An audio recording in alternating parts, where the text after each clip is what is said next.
धर्मावलम्बीहरूले साउन महिनालाई श्रावण महिना भनेर पनि उच्चारण गरिन्छ। यस दिनलाई उनीहरूले भगवान शिवको पूजा गर्ने शुभ समय मान्छन्। यस महिनामा भक्तहरूले प्रत्येक सोमबार व्रत बस्छन्, जसलाई श्रावण सोमबार वा साउन सोमबार भनिन्छ। तिनीहरूले भगवान शिवको प्रार्थना र उहाँको आशीर्वाद पनि माग्छन्। धेरै उपासकहरूले साउन महिनाको पहिलो सोमबारदेखि 16 सोमबार वा 16 सोमबारको व्रत बस्छन्। सोमबार भगवान शिवलाई समर्पित हुँदा साउन महिनाका सबै मङ्गलबार वा मङ्गलबार देवी पार्वतीलाई समर्पित गरिन्छ।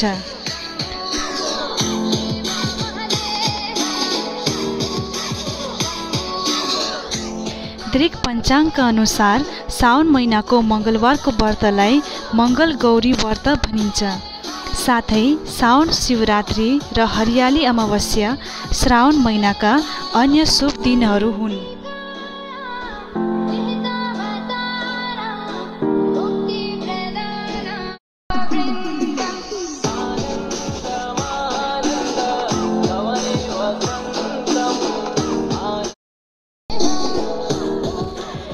साउन 10 गतेबाट सुरु भई विनाशका देवता शिवको नाममा पूजा आराधना गरी देशभर मनाइँदैछ। यस महिनाको प्रत्येक सोमबार श्रद्धालुहरूले व्रत बसेर शिव मन्दिरलाई फूलले सजाउने गर्दछन्। हिन्दू पौराणिक कथा अनुसार देवता र दानवहरूले समुद्र मन्थन गर्दा श्रावण महिनामा विष निस्कियो। महासागरबाट सबै उपहार जस्तै यो पनि स्वीकार्नुपर्छ, यद्यपि कसैले चाहँदैनन्।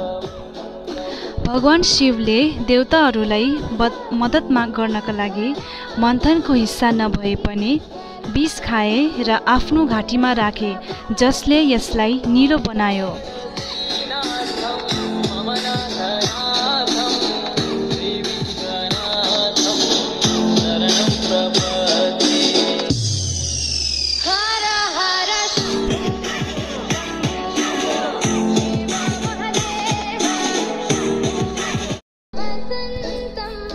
त्यस पश्चात शिव भगवानलाई नीलकण्ठ भनेर पनि चिनिन्छ।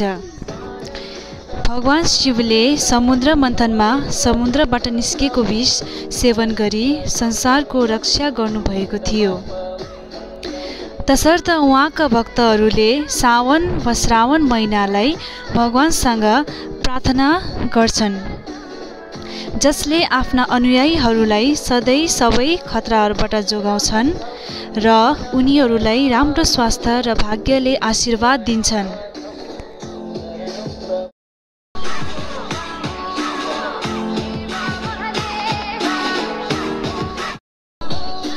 हिन्दू क्यालेन्डर अनुसार साउन महिना 5औं महिना हो, जुन, जुलाई र अगस्तको बीचमा पर्दछ।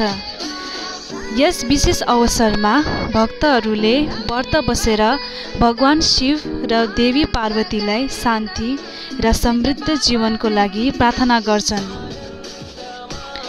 तिनीहरू काँवड यात्रामा जान्छन्, पवित्र नदीहरूबाट पानी ल्याउँछन् र काँवडहरूलाई काँधमा बोकेर आफ्नो नजिकको मन्दिरको शिवलिङ्गमा चढाउँछन्। हरेक वर्ष लाखौं भक्तजनहरू इमानदारीका साथ यो तीर्थयात्रा गर्छन्। साथै यो पनि भनिएको छ कि भगवान शिवलाई चढाइसम्म पवित्र जल भुइँ वा कुनै सतहमा राख्नु हुँदैन। यदि राखे भने पनि त्यसलाई कहीँ अडाएर राख्नुपर्छ। शिव पूजा, व्रत, पवित्र नदीमा स्नान र शिव अभिषेकको महत्त्व छ। विशेष गरी साउन सोमबारको पूजा गरिन्छ। धेरै महिलाहरू सूर्योदय अघि नुहाएर साउन महिनाभर व्रत बस्छन्। यस महिनामा कुमारी युवतीहरू असल बेहुलाका लागि व्रत बसी शिवको पूजा गर्छन्। विवाहित महिलाहरूले आफ्नो पतिको लागि शुभकामना गर्छन्। श्रावण भगवान शिवको सबैभन्दा प्रिय महिना हो भनिन्छ। त्यसैले सबैको जय होस्। हर हर महादेव, जय शम्भु।